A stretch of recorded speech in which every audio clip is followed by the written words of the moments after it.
Ya. Ketika Pak Deddy sekarang bikin podcast, Pak Deddy itu namanya diganti jadi Pak Deddy Kobuzer sama netizen. Ya. Soal benar atau salahnya urusan nanti, tapi bahwa Pak Deddy disebut Kobuzer, kemudian orang yang pro pemerintah sedikit disebut buzzer, ada ini kemudian disebut wah segala rupa, menciptakan oposisi biner di kalangan masyarakat. Jadi masyarakat ada yang pro begini dinamain ini, ada yang pro itu dinamain seperti itu. Dua-duanya dinamain buzzer. Dua-duanya dinamain buzzer. Nanti saya tanya itu ke Pak Prabowo ya. Dan Pak Prabowo mohon kalau main handphone tuh langsung. Tapi kalau main handphone langsung iya. Saya tahu, karena kalau malam dia suka nonton YouTube.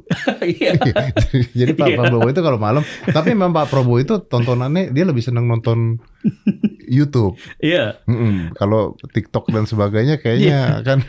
Jadi dan ini Pak, ketika Pak Prabowo itu misalkan saya ini anggaplah sebagai dugaan, Pak Prabowo tidak melihat apa yang terjadi di masyarakat, akhirnya apa?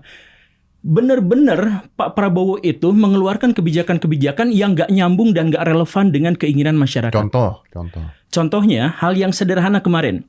Ketika masyarakat Indonesia mengatakan bahwa Indonesia sekarang sedang kepepet, bahwa nyari kerja itu susah, bahwa banyak PHK di mana-mana, bahwa Indonesia itu sedang genting-gentingnya, IHSG jatuh dan sebagainya, Pak Prabowo di akhir tahun 2024 mengatakan apa? Kalian tahu tidak semuanya bahwa di tahun 2025 Indonesia akan menjadi kekuatan ekonomi keempat di seluruh dunia. Saya punya datanya, saya punya ini dan lain sebagainya. Yang dilihat oleh masyarakat sangat berbeda dengan yang dilihat oleh Pak Prabowo. Inilah yang menyebabkan sekarang itu permusuhan menjadi semakin